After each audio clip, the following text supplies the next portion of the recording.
Finley to throw. Over the middle, intercepted. Woolfolk again. Woolfolk the other way at the 30, the 40. Woolfolk to midfield. Miles Woolfolk with the pick, the heels on the doorstep of an enormous victory. Williams is the running back next to Howe. Play action. Howe will now lob it down the near side. Newsome with a man all over him. Pins the ball against the back of the defender and brings it in. Heels can get a first down at the 3. Howe, pump fake to the right. Now he's going to run to the left. Howe at the 5, takes the shot. Pinballing off the chains for the touchdown. Sam Howe showing the toughness for 6. Cardinals down 4, 35-31. May has the shotgun snap. Pressure coming. Rolls to the right. Goes to the end zone. Touchdown! Touchdown, Antoine Green! 16 seconds to go. No flag. Snapping it off the 8-yard line. May pulls it, tries to roll to the mark. Oh, now he's going to throw it and score! Christian May throws it to Payson in the end zone for the touchdown. May throws this left hand. Was rolling out on the run and threw it left-handed. Bernard fields it at the 26. Heading to the far side. Theo at the 35. Theo, he's at the 50. No, he's not. Yes, he is. Theo, he's going to take it for a touchdown. Are you kidding me?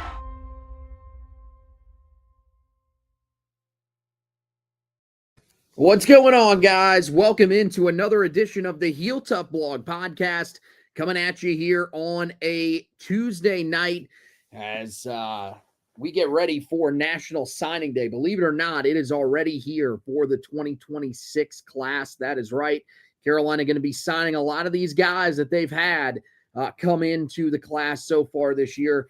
They start the night with 39 commits as of right now. Looks like there's not going to be anybody that's going to make their decision tonight. Everybody's going to hold off and wait till tomorrow if they've gotten to this point. So 39 commitments is what Carolina is going to go in with. We'll tell you about some of the most recent commitments.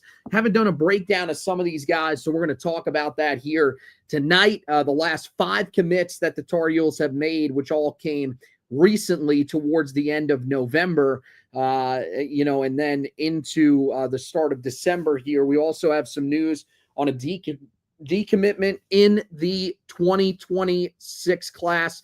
We'll tell you about that, and then we'll tell you about all the guys that we're watching for tomorrow. There are 6 names that I think need to be monitored going in. You never know. There could be another name that kind of comes out of nowhere. Remember, there were guys last year that got signed by this staff that we didn't necessarily know even going into signing day were guys that the staff was going to be willing to take on. Now, part of that was that it felt like staff was willing to take just about anybody in that recruiting class. But at the same time, you never know. There might be someone that the Tar Heels are talking to, that they have been talking to behind the scenes, that may slip in tomorrow and flip a commitment or something like that. But we've got some big names that we're going to be watching for you there. One thing that we did want to do before we start this edition of the podcast is come out and give congratulations to the guys that did receive all ACC honors. There weren't a ton of guys this year, unfortunately, but when you have a 4-8 season, that's kind of what is going to happen. It started with Milcard Abujade, a second-team All-ACC member.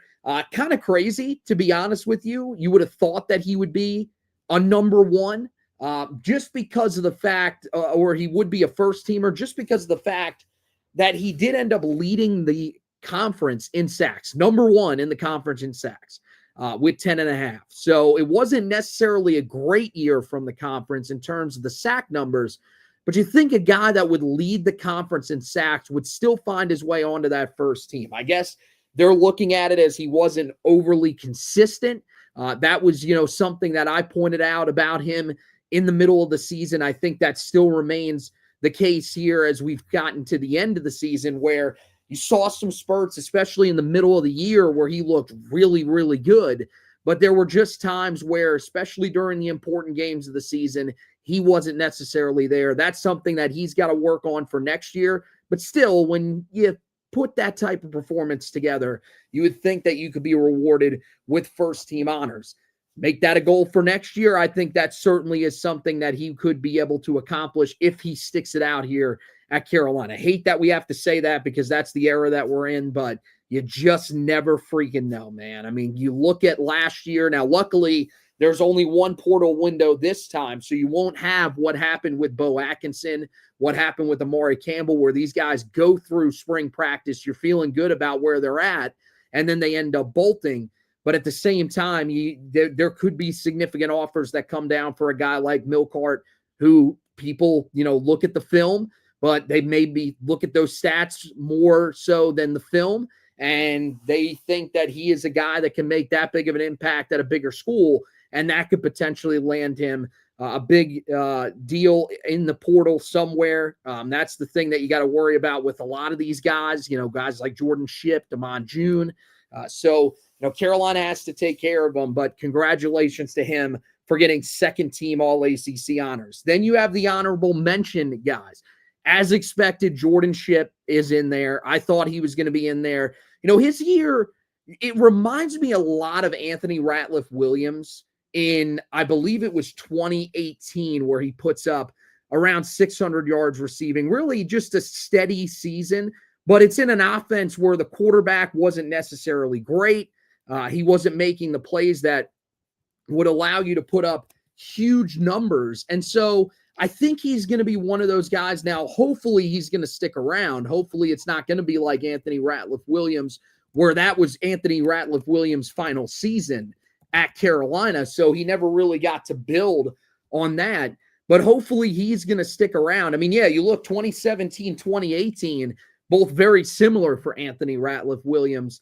35 receptions, 630 yards, 6 touchdowns in 2017, 42 receptions, 689 yards, and 2 touchdowns in 2018. So I would definitely say that it's more comparable to that 2017 season where, again, I mean, that was where Carolina honestly had their worst quarterback play was that year, because that was still the younger Chaz Surratt who ends up getting hurt, and then eventually Nathan Elliott taking over for him. Jordan Shipp, his numbers this year were, actually pretty solid, very similar, very comparable. I'm trying to pull them up here as we speak. Technology not wanting to work with me here. 60 catches, 671 yards, and 6 touchdowns. So not nearly as explosive, but a guy that definitely received the ball a little bit more, was just as important for Carolina. And so he gets the recognition that he definitely deserves. I think if he sticks around next year, especially if Carolina brings a quarterback in out of the portal, which I think they need to do, then I believe that he is going to be able to put up some bigger numbers. And I think he is going to be a guy that could finish maybe second team All-ACC honors, possibly even first team. I think that is more than on the table for him, because of the talent that he possesses. I think he showed you this year he's a number one receiver. It's just about getting the right quarterback in there that can help him to potentially be a little more explosive next year. And even if he's not, get him the football more consistently to where he's able to put up bigger numbers. The other two guys that are on the or non-special teams guys are on the defensive side of the ball. You got the linebackers, Kamori House and Andrew Simpson. Both guys had, moments this season where they looked pretty good. I mean, there were some moments where they struggled, especially Kamori House towards the end of the season, but he did enough throughout the year to be able to gain honorable mention. I mean, led the team in total tackles this year with 81, had 2.5 tackles for loss, 1 sack, an interception.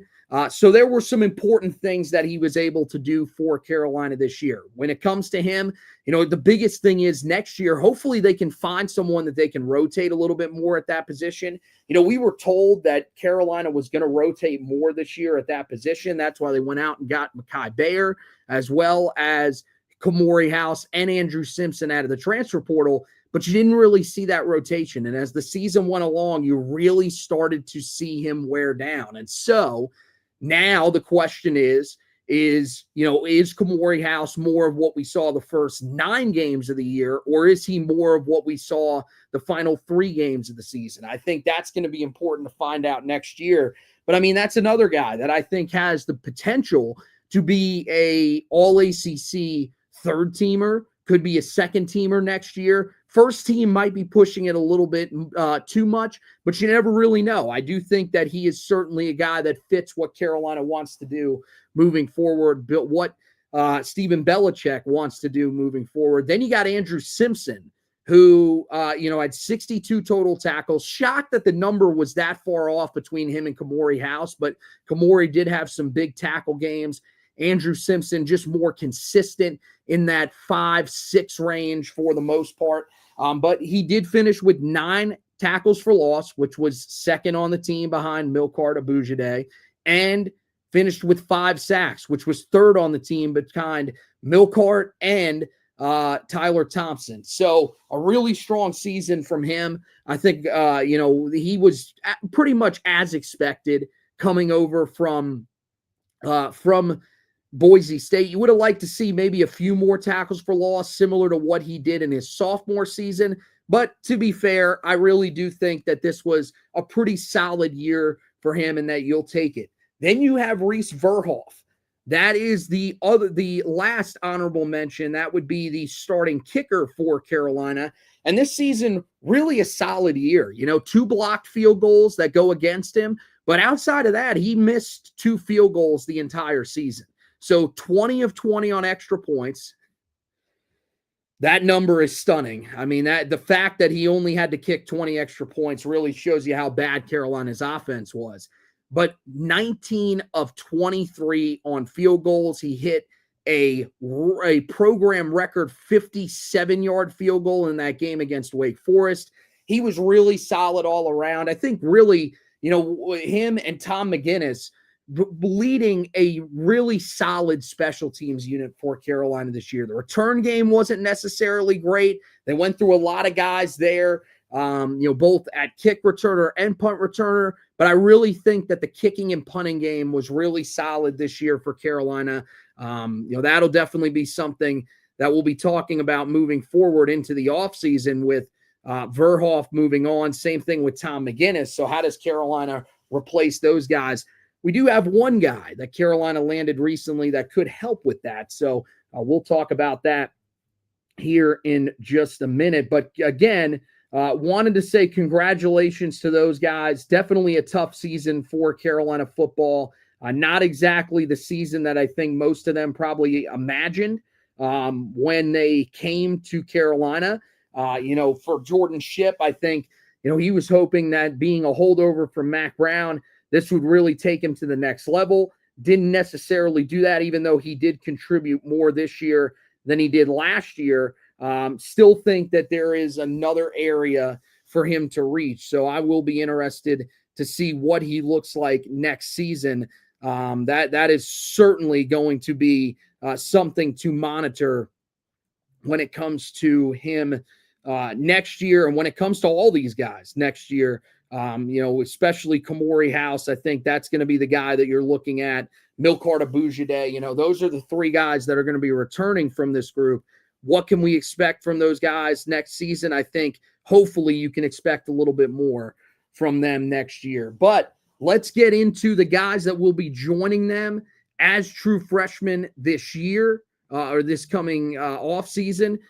Starting in January, some of these guys will probably be there. Again, one of the things that's going to be interesting to see is how many are going to early enroll for Carolina. We don't know, certainly it will not be all 39 in the class for Carolina at this point that will be early enrolling. That number will grow to over 40. I fully expect that based off of some of the guys that we're going to talk about here in a little bit. But let's go over some of the recent commits that Carolina has landed.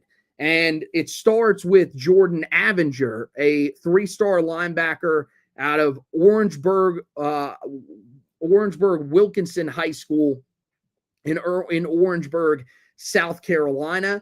He is certainly a guy that Carolina, got hot with towards the end. He was a guy that was at one time committed to play for Arkansas. And, even with everything that Arkansas has gone through, they, of course, now have settled on Ryan Silverfield. Ooh, definitely not the most popular hire that you will ever see. I mean, there are people that are doing their damnedest to make sure that hire doesn't even actually happen down there. But, I mean, look, that was a guy that, stuck with his commitment for a while there. I think he wanted to see what happened with Bobby Petrino and whether or not he was going to end up sticking with it. He ends up decommitting and then committing to Carolina, not too far thereafter, on the 25th of November. Thing about Avinger is I think he's more of a depth guy in this class. I don't look at him as a guy that's going to come in and make an immediate impact at linebacker, but there is stuff to like about him. What I wrote when I put the scouting report together for him is that he is a guy that adds nice depth for the Tar Heels in the recruiting class. He brings some solid athleticism to the table as someone who plays both sides of the ball. That is definitely an important note. He does play running back, really does bring some athleticism to the table, but, isn't someone who's going to blow you away with great speed or anything like that. The thing that he does bring to the table is a physical downhill presence, which allows him to make ball carriers pay when they meet him in the hole. That's certainly something that you want to see from Carolina's linebackers, is that when they hit guys, they're making them pay. Like we've seen with a lot of Belichick recruits, this is one thing that I look for just about Carolina brings in now. You're looking at the motor, and he's a guy that chases plays down from behind. He makes plays down the field. This is a guy that can do a lot of different things for Carolina out of the linebacker spot because of his hustle. I don't think that he's necessarily the most athletic guy that you're ever going to see. I don't think he's a guy that's going to be able to handle himself necessarily sideline to sideline. But I do think that he is physical coming downhill, and he plays with a high motor, which is really two of the most important things that you're looking for with a linebacker. Looks solid in coverage and does a great job of playing the football when he has a chance to. And like I said, not going to be the headliner of this class, at linebacker, but is certainly someone that boosts the depth of the room. And the thing that I put is he has the right mindset to turn into something at this level. I think that's the most important thing, is that he seems like a guy that's going to come in and be a worker. And that's where you get some of these guys that come out of nowhere. You look at some of the guys that got onto the field this year for Carolina, they weren't worried about the recruiting rankings. Shenard Clower was a guy that was rated pretty low in the last recruiting class, in that 2025 class. Him, Madrid Tucker, I mean, those were guys that weren't necessarily rated very highly, and yet they got onto the field and were playing big roles for Carolina at times this year. I think next year it's going to be a lot of the same. And that's the thing that I think you have to set up for expectations-wise, is that it's not going to be, a team that's going to come out and just destroy people, because there will be a lot of freshmen that are playing.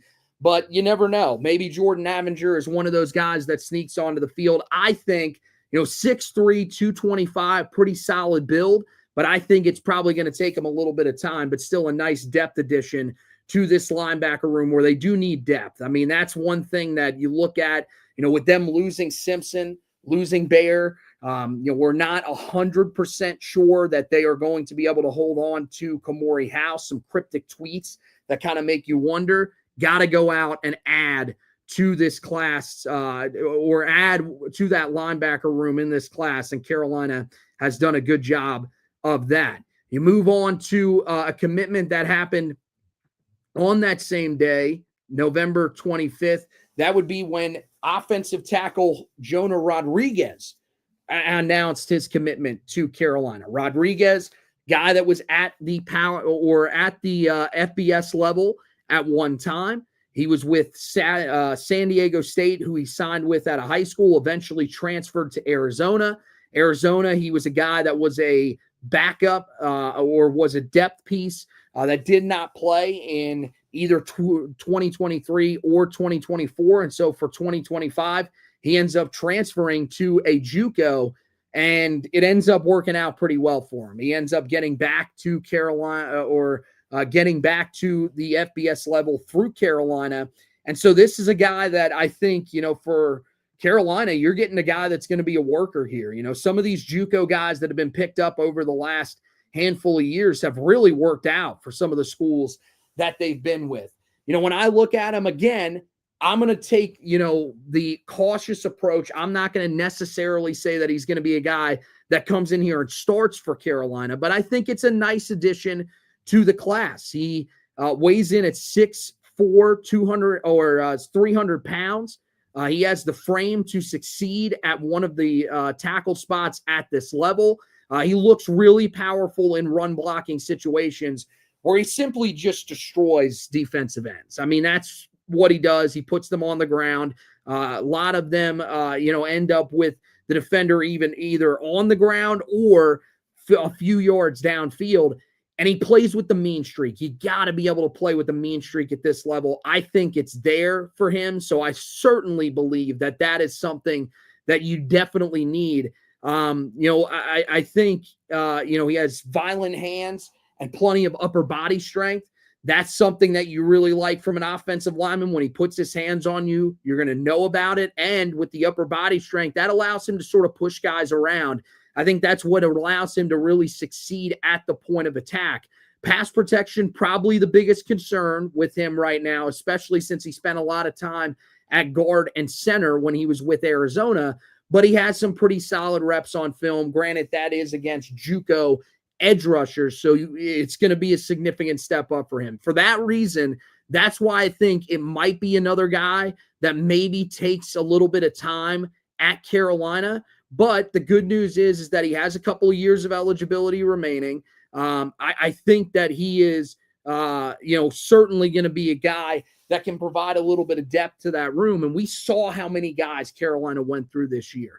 You're not necessarily needing Jonah Rodriguez to be a guy that comes in and is a starter for you. You're hoping to fill a lot of those starting spots with either the guys that were there this year and went through, this regime with Will Friend along the offensive line, were coached by him this year and can really take a step in the right direction. Or you're hoping that you can go into the transfer portal and get some guys. There are going to be, the hopes that some of these guys in this class do end up panning out and that maybe you can start them right away. Remember, they did start a true freshman in Aiden Buchanan, who was a late arrival last year. They could get a guy like J.B. Shabazz, some of the other offensive tackles that they have in this class. If they could get them on campus early and really get them working, maybe there's a chance that someone emerges and becomes a starter for Carolina week one. But I think that's one of those things where, if I'm Carolina, I'm not necessarily holding my breath. I'm more so, looking towards the transfer portal to be able to build that room. But bringing in a guy like Jonah Rodriguez certainly doesn't hurt and could allow him to be pretty successful as his career goes along at Carolina, especially providing some depth in that room. You go to Julian Peterson, who committed on the 26th to Carolina. Two guys committing on that day as well, but Peterson was the first one that commits. The 3-star corner, he is a guy that, Carolina had been after for a while. They, ever since Penn State lost James Franklin, that was a name that we heard that Carolina was on, and Carolina does what they have to do to pull him in. He's a guy from Winslow Township High School in Atco, New Jersey. If that high school sounds familiar, it should. That's where Naquir Hilton, who's also a part of the class, is from. And so Carolina dipping into the state of New Jersey twice, one of the best teams in the state of New Jersey, and they go and get a corner that can really do a lot of different things. I mean, he's ranked as the 600th guy. I really like him. I just think there's some really good attributes that he brings to the table. First of all, the tangible stuff. 6'2", 175 pounds. He has plenty of positional size to be able to play on the outside and also provides the versatility to play in the nickel if you want to play a big nickel. Carolina has done that. They did it a little this year with Greg Smith. This is a guy that has the ability to be able to do that as well for Carolina when he comes in. He is a tremendous man cover corner. that can be physical at the line of scrimmage when he needs to. You know, it's not every snap. You're not going to see it every snap, but there are certain snaps where he does like to be physical at the line of scrimmage, and I think it really helps him. I think that's something that Carolina is going to be looking for more this year with their high school guys and eventually with their portal guys, is that they want to see guys that if they're going to play a lot of man defense, which is we heard from Brent Renner, they do play a lot of man defense. Well, then you're going to want these guys to be a little bit more physical off the line of scrimmage, really be able to throw these wide receivers off at the start of their routes. I think he has fluid hips that allow him to open up quickly and seamlessly stay with receivers on downfield routes. And his ability to get in and out of breaks is a major strength. I mean, he's a guy that can bounce from, you know, covering one receiver to covering another one very quickly if he's covering a certain area in the zone. You know, he's also a guy that, hey, if you've got a really strong route runner that does a tremendous job of creating separation because of how well they get in and out of their breaks, he's going to be a guy that's right in their hip pocket. So I really like Julian Peterson. One thing that, you know, may surprise you about him is also how good of a tackler he is and how physical he can be in those situations. That's something that you really like from corners. You want them involved in the run defense. And I think he has the ability to do that. But also, you want these guys to be able to tackle in space, man. If they're throwing screens and it's a one-on-one situation where it's him and the ball carrier, you want him to be able to bring guys down to the field. You go back to that TCU game, that was a big issue for Carolina, was that their corners, especially Marcus Allen, really struggled with that.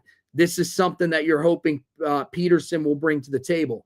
The motor right where you need it to be, and he has a nose for the football that doesn't show up a ton on tape, but could translate to the next level because of just how hard he plays.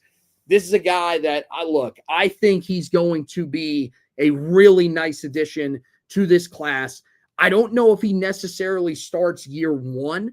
I think that is certainly, I mean, first of all, there's so many guys that are coming in at that cornerback position that I can't guarantee you that he would even be one of the freshmen or he would be the freshman that has the best chance to even be a starter. I mean, you're talking about Kenton Dobson, who is the top-rated player in the class according to 24/7 Sports composite rankings. CJ Sadler, who could factor in on both sides of the ball, on the defensive side of the ball as a nickel corner.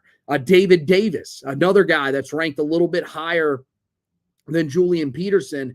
And then you've got a guy that was committed at the same time to Penn State as he was in Jaziel Hart, who's also going to be a guy fighting for that. So there's so many guys. That doesn't even include Xavier Jackson and Keegan Chapman, who are guys that have been committed a little bit longer to Carolina. So there are so many cornerbacks in this class that I just can't guarantee you that he competes. But I do really like this addition for Carolina, and I think it sets up for this to be a successful one. They're throwing a lot of darts, taking a lot of bites out of the apple when it comes to the cornerbacks in this class, and I think you're going to get a few good guys out of this crop. I think that certainly is the case. Then you get to a guy that is one of my favorites in this class, and that is 2026 three-star wide receiver Chemistry Young. He is a guy that is rated lower than Julian Peterson, but when you look at him and you watch the way that he plays, I don't really understand how he's rated as low as he is. He's rated as the 898th player in the 2026 class, rated as the 127th receiver out of Cardinal Mooney High School in Sarasota, Florida. Now, part of it is that Cardinal Mooney High School 2A classification in the state of Florida, not necessarily the highest of classifications in that state, but still, I think you look at him again in the tangible stuff that you get from him, you love it. 6'2", 185 pounds, has the size to play on the outside, which is where he played exclusively this season. As expected, with his yards per reception, he does a tremendous job of creating separation. This is a dude that averaged 23.5 yards per reception this season. It's not bad, man. That's really not bad. So he is a guy that downfield really succeeds. He wins because of speed, And that's something that Carolina really needs in this offense. In some of the more technical situations, he runs routes so hard and crisp that it actually allows him to get open on the shorter routes. So again, you talk about the motor. That's something that we love to talk about with these guys on the defensive side of the ball. When it comes to the offensive side of the ball, I mean, yeah, we talk about it with offensive linemen. You definitely need it at receiver. You want guys that run their routes consistently hard, guys that aren't slacking on routes, because that's what leads to guys being able to jump the route and turn it into turnovers or create some of those pass deflections and leads to incompletions.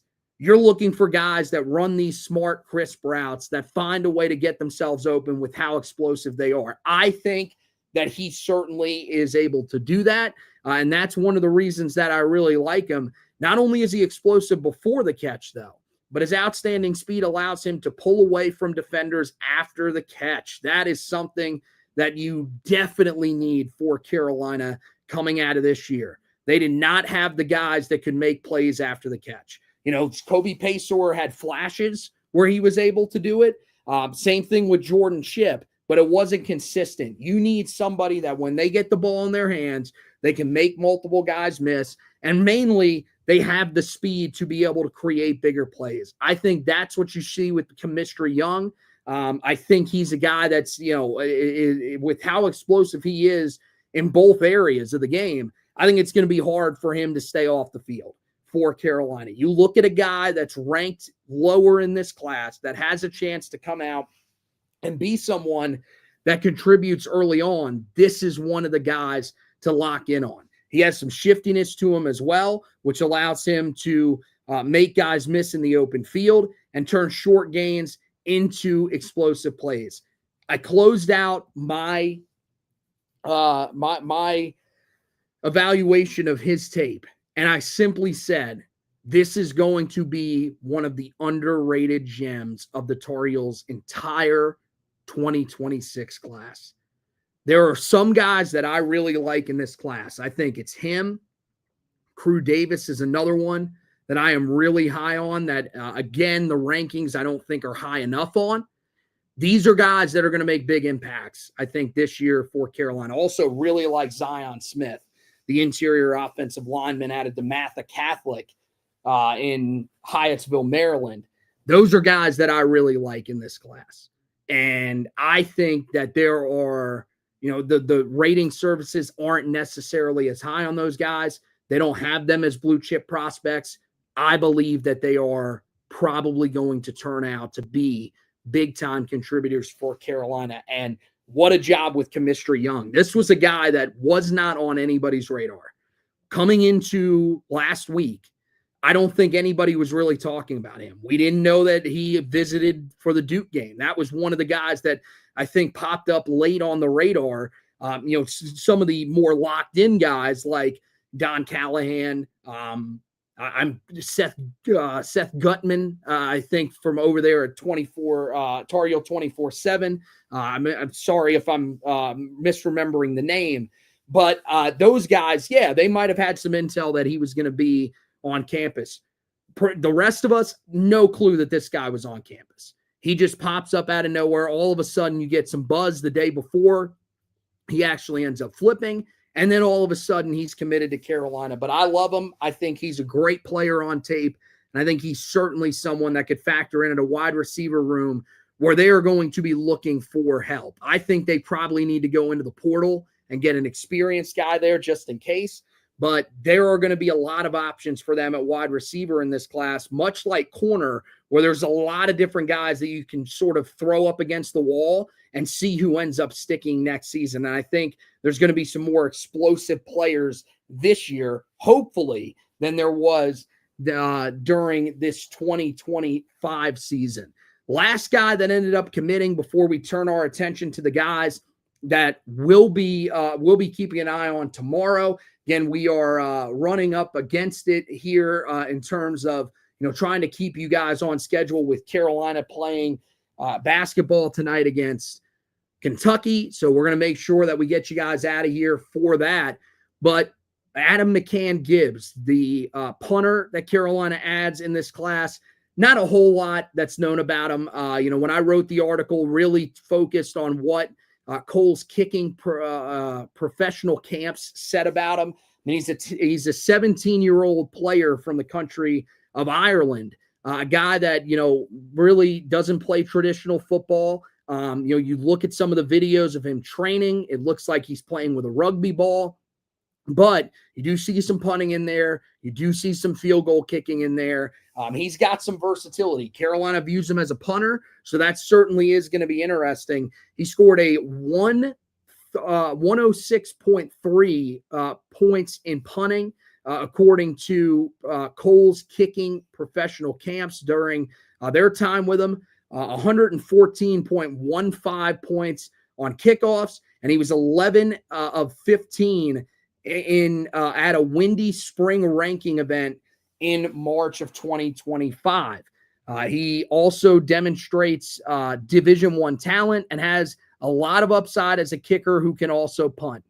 Coles ranks him as the number 12 kicker in the 2026 class, while they also rank him as the number 85 punter in the class. Now, the thing with the punting is I just don't think we've seen a ton of it out of him. But this is a guy that hopefully can come in next year, can compete a little bit with Jacob Horvath. You're hoping Horvath, can improve over, some of the stuff that we saw in warmups from him. He wasn't necessarily great, but you're hoping that he can be the guy that comes in and challenges Horvath a little bit at that position, because David Green, who is the other guy that Carolina has committed as a special teams member in this 2026 class, they're looking at him as more of a kicker. So that's the reason that they bring in Gibbs. They wanted a little more depth punting-wise.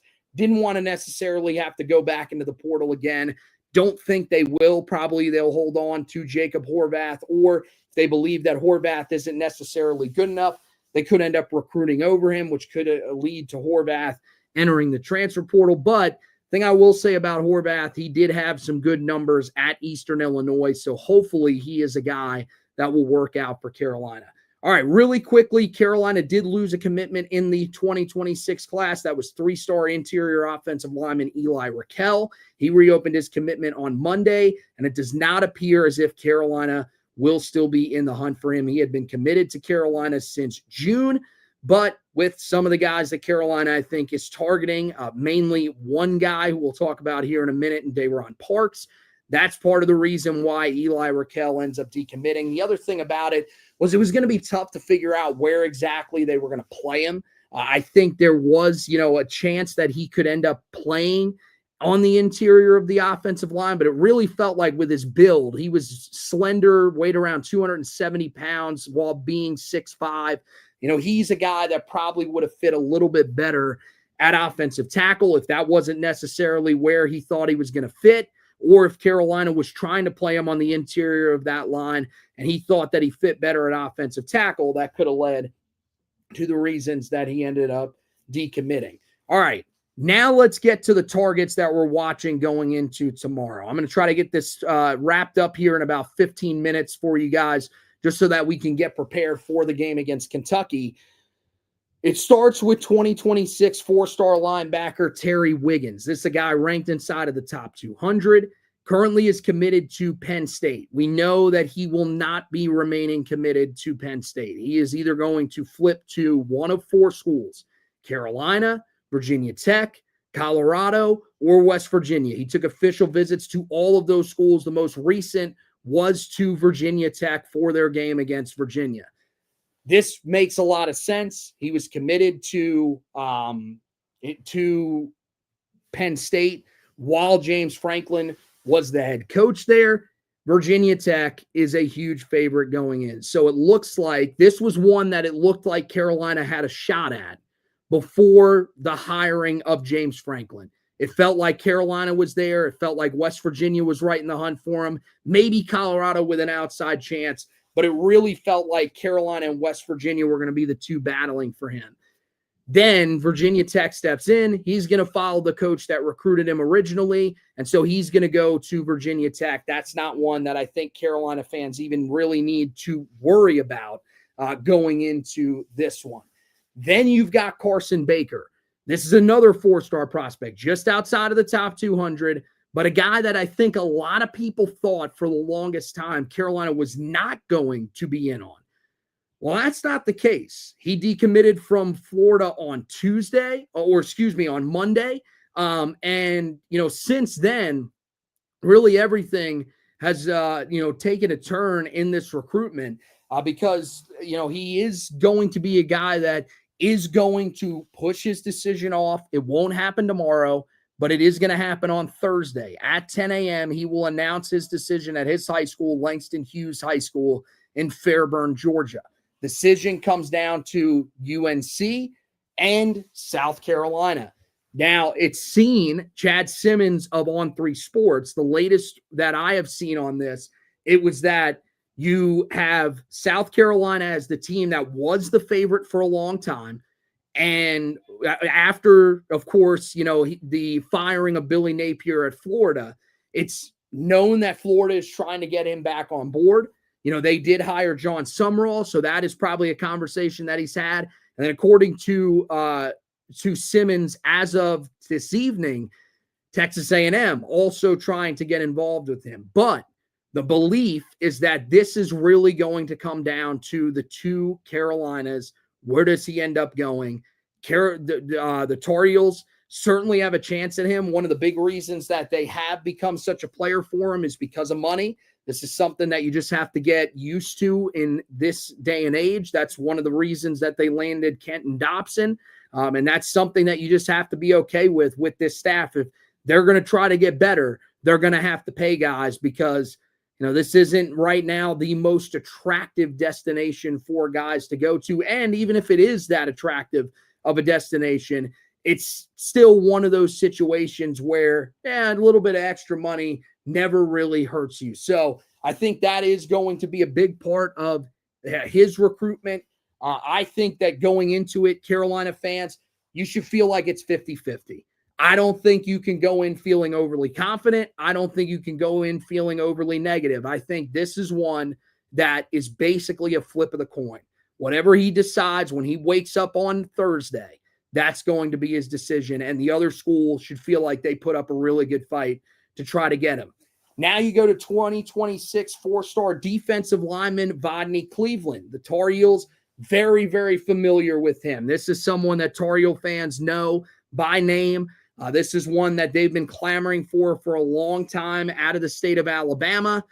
He will announce his commitment or announce what he's doing, whether he sticks with his commitment to Texas or if he flips. It is believed that tomorrow is going to be when that ends up happening. The Tar Heels hosted him for an official visit back in October, and then they hosted him again for the game against the Duke Blue Devils as an unofficial visitor a couple of weeks ago. Feels like there's a strong chance that he flips to the team. I would go in and say, if you are waking up tomorrow, you should believe pretty confidently that Vodney Cleveland is going to be a Tar Heel. He's been to campus a little bit too much for him to stick with that commitment to Texas. Texas does have other guys that are committed along that defensive line that could potentially be playing over him next year, not to mention they're probably going to look for guys in the portal. But I think this is a really good chance for Vodney Cleveland to come in and potentially play immediately for Carolina. So I think he's a guy that you should go in to tomorrow as a Tar Heel fan feeling pretty confident is going to flip to the Tar Heels. Then you've got interior offensive lineman, another four-star, Dayron Parks. He took a visit to the Duke game. Not sure whether or not that was official or not. And that visit to the Duke game led to his decommitment from Florida State back on November 25th. This is another guy that I think, just like with Vodney Cleveland, you should be feeling pretty good about going in. The thing is that with both of these guys, there's no buzz from anywhere else. So it's either they stick with their commitments. Now, in Parks' case, I don't know what he would end up doing. He's decommitted from Florida State. It feels like there would be somebody else that would have been interested in him, but I don't see anybody else that really has made any sort of run at him. That's another guy that I think, most people believe is a North Carolina lean going into tomorrow. And so if that's the case, then you should feel really good about where Carolina is at with him. Then you get to the final two guys that are going to be worth keeping an eye on going into tomorrow. That would be the two tight ends in this class that Carolina is still trying to go after, the two Purdue commits. Armory Towns, who took an official visit to Chapel Hill during the Stanford game. Thing is that unfortunately there's not a lot of buzz around him since his visit. More buzz around three-star tight end Dream Rashad, who took an official visit to Chapel Hill during the Duke game. He is a guy that it's coming down to Carolina and NC State for his commitment. He officially visited NC State last week. Now, one of the things that is kind of convenient is that while he visited NC State, he did get to watch Carolina. And maybe he looked at that situation and said, hey, this is a situation where I'm going to be able to play. Feels like going into tomorrow, he is more at play than Towns is. Towns is a guy that I think a lot of people believe at this point is going to stick with his Purdue commitment. There were a couple other guys that Carolina was interested in. Marcus Monroe, an in-state guy that looks like he's going to stay committed to Stanford. Gavin Gregory, a big, tall tight end who's going to stay committed to Toledo. But it really comes down to Dream Rashad. Is that a guy that Carolina can add to this class? And we know they want to, because they lost 3 commitments at the tight end position in this class. It's just Carson Snead right now. So they'd like to add somebody else to this recruiting class at that position. It's just a matter of whether or not it actually happens. So if I had to rank them going in, guys I feel most confident about, guys that I feel, I'm not going to say uber confident, but pretty confident going in. Vodney Cleveland, Day'Ron Parks. Guys that I think Carolina has no chance of getting. Terry Wiggins, Armory Towns. I think those guys are out. Guys that I think you are on the fence about could possibly go Carolina's way. Carson Baker and Dream Rashad. So those are that's a look at the guys for tomorrow that you should be watching. And of course into Thursday for Carson Baker, and we will have you covered with everything. I think what I'm going to end up doing is I may wait until Thursday when we officially get Carson Baker. I may come on and do something tomorrow night where we sort of, I just talk about some of the guys that have signed, give you, maybe like a quick 20-minute recap of what happened on the day, all the guys that are a part of the class and everything like that, break down, maybe some of the position groups and how those shape out for Carolina. And then we'll come back on Thursday and react to Carson Baker and everything that's going on with that situation. So plenty of stuff to keep an eye on these channels here, both or on Twitter, on Facebook, and on YouTube. Make sure that if you are over on the YouTube page, do subscribe to the podcast. We would greatly appreciate that. Or subscribe to the YouTube page so that you can get all of these great additions of the podcast, because we're going to be doing a ton in the offseason, guys. Recruiting is going to be incredibly hot. That's the one thing that Bill Belichick's staff is actually doing right now. There isn't much else that they've done right, and we talked about that the other night. Make sure you go back, listen, and watch that edition of the Heel Tough Blog podcast where we recap the NC State game, but really we get into the whole situation with Carolina. So make sure you go and check that out for us. Would really appreciate that. And it's a pretty polarizing episode. Let us know your thoughts, whether you agree with us, you disagree with us. I get it. There are some people that are really, really in the camp of Bill Belichick and believe that this is going to work. We are guys that, aren't necessarily there right now coming out of this first season. And so go listen to what we have to say. Leave us a comment.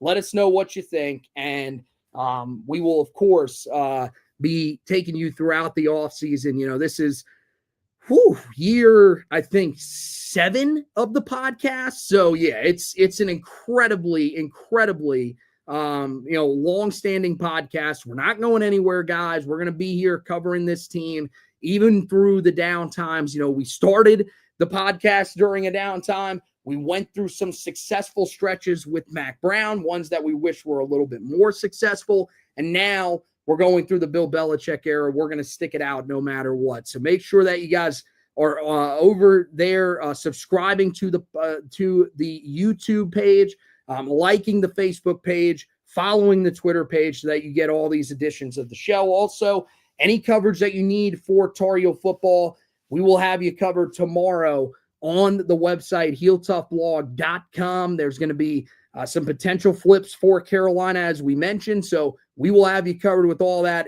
It is going to be a little bit tough. I am going to be co-hosting tomorrow for WFNZ here in Charlotte. I'll be on in the middays from 12 to 3. So if there is someone that commits during that window, it's not going to be necessarily the easiest for me to get something up, but I'm going to try to make sure that I'm keeping up to date with all that. Best thing to do is follow me on social media at HTB Anthony, because the minute that one of those guys ends up committing, I will put out a tweet to let you guys know about the latest breaking news on National Signing Day. So that wraps it up for this edition of the podcast. Guys, go over to ESPN, all right? Get ready for this game against Kentucky, because I think Carolina's got a chance to win this game. Let's get it done against the Kentucky Wildcats. Let's have a big day on signing day tomorrow. And then we will reconvene tomorrow night to talk all about it. Also, we'll have a recap of the game against Kentucky that will be up on these same channels for you with the Four Corners podcast. So make sure that you're sticking around for all of that. But for now, Anthony Pagnotta saying so long. Thank you guys for watching and listening to this edition of the podcast. And as always, go Tar Heels.